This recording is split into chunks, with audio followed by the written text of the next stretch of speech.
Shalom, shalom. Hello, everyone. This is Mike again. And today I want to go over a video of a friend of mine, David Ben Shuals at www.uton.org. He's also on YouTube under David Ben Shuals. You can look that up and find his channel there. He is also on Facebook, I know also. So check him out, see what it's about. But I want to go over this video. And I'm kind of testing this thing also. So I'm using this video to test this platform to make sure I'm doing it right, but also to give my opinions too, and maybe share some of my journey with what he is saying also. So without any ado, let's go share screen. Let's new share. Okay. And we're going to share. Okay, let me make sure the sound is going to work here. Okay, yes, share sound. All right. And here we go. So I wanted to, what the idea is God a product of our minds, a product of our imagination? Because I'm not trying to be religiously based. If you want a religious education, especially with Judaism, there's plenty of great sources out there. If you want a Christian, there's plenty of sources. Islam, there's plenty of sources out there. If you want Buddhism, whatever, there's plenty of videos and plenty of teachers out there for that. But what I've noticed is that when you deal with anything that's religious, you never really get to the essence of the question, the core. Why do people exit one religion for another? I've seen many people jump around. I've seen people go from Eastern religions to Western religions and vice versa. I've also seen people go through various religions where they say, oh, let me go to, I'm Christian, but I want to become Jewish. And I'm Christian, but I want to become a Muslim. Or Muslim, Judaism into Christianity. I've seen this all the time. And I find this is occurring because people already have a preconceived notion of who and what God is. So they view God according to what's already up here. Okay, so what he said was very important. There's several things we need to break down here just with that short segment that I showed. And as I said, I go to his YouTube channel, which you saw underneath there, David Ben Shuals on YouTube. I think he has it posted on Facebook also. First thing, let's talk about bouncing, because I have bounced many times. Even within Christianity, I kept on jumping from different denominations to try to fit that need, to try to find that void that I had in my life. You know, of course, the traditional from Methodism to Baptist to Pentecostal. Then I learned about UPC. Then I learned about Orthodoxy, Catholicism, although I never joined those churches. I got really interested in studying in both churches. And then, of course, I found the Hebrew roots, and then I found Messianic Judaism, and then I found Judaism. And, you know, you see the progression. It's continual jump. And now some of this is just a natural progression. I think many people will journey through these areas.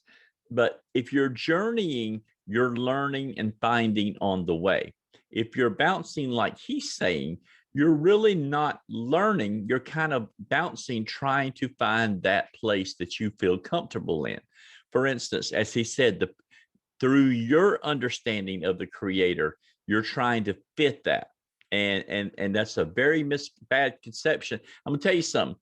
Many people don't realize that when you look at the 10 commandments, they are shattering one of the first commandments when they're making God into their image. And you say, well, Mike, I would never do that. But you really do. If you think God has to think the way you do, and you think that God has to act the way you do or feel the way you do, you know, if you're a Republican or a Democrat, you think God has to fit that box, or if you're a conservative or liberal and you think God has to fit that box, if you're full of justice or full of mercy, you feel like God has to fit that box. But in reality, God does not fit in a box. God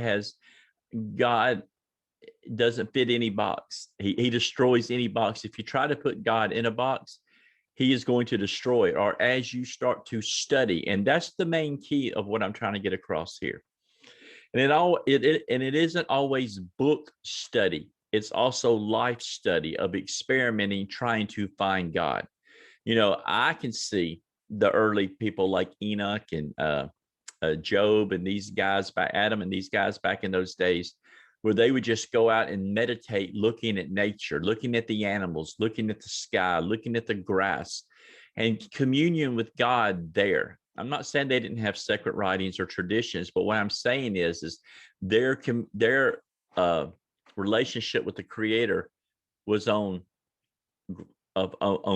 ground. It was grounded relationship that they could see the Creator within nature. And one thing David and I talked about a few years ago was, if you truly want to seek the Creator and you need that space, you need to get away from study, you need to get away from prayer or whatever, go out, get your shovel, small shovel, and start digging you a small garden. Whether you plant one tomato plant, whether you plant flowers, whether you just want to get out there and turn some dirt, plant some put some earthworms and grow let earthworms populate a place.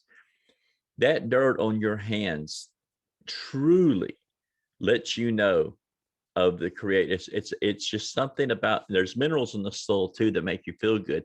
But what I'm trying to say is that's where we come from, is the ground. We were created from the clay or the earth or whatever you would, whatever your translation.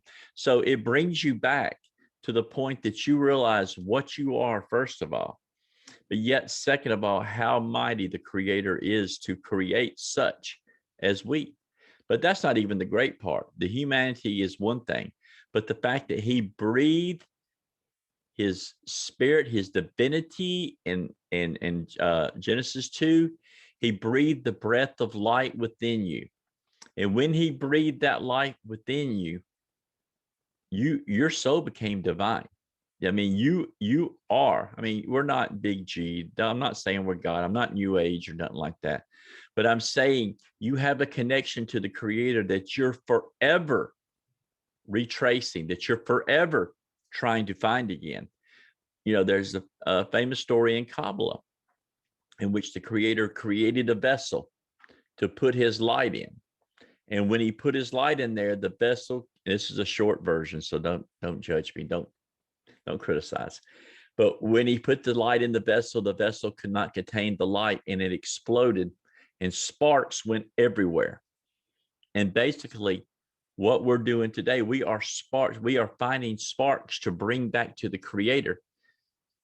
And that's all we're trying to do here. So basically, your journey to seek the Creator is not found within a box of religion. And I'm not saying religion's wrong. Religion protects a lot of people. And, as they're growing, the thing is sometimes we get attached to these boxes and we don't want to leave these boxes.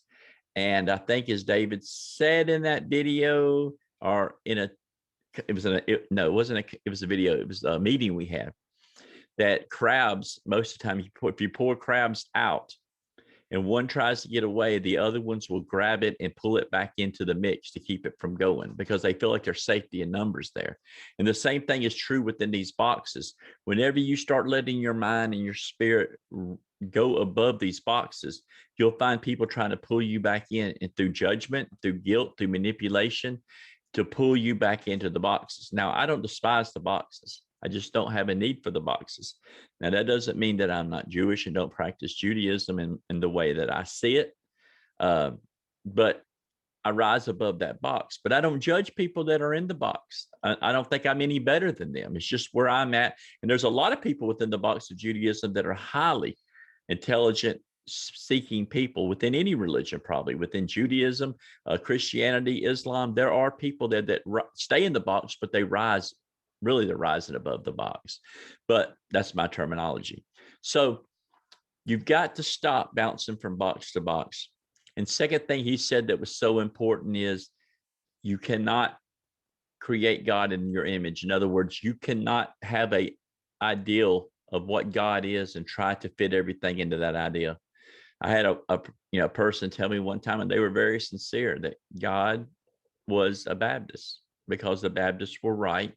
And the Baptists can trace their lineage back to the beginning, that the Bible was not This is true. The Bible was not written in Hebrew, it was written in King James. And this is what I'm saying. This is the box that keeps people ignorant. And I'm not mean that a negative. It's just true. It's an ignorant way. So don't be that person. And if you are, grow out of that, and I hope one day they grow out of that silliness of what's going on. So just wanted to share that tonight. Go check out the video. It's well worth it. It's not a long video at all. And the effects he put in there are fantastic. But I'm really doing this tonight to test this format that I'm doing, because there's several videos I want to do with David and Antonio and other people out there that I really admire, and give my twist to their original program. So thank you. Have a great day, great night, wherever you're at. Until next time, thank you so much.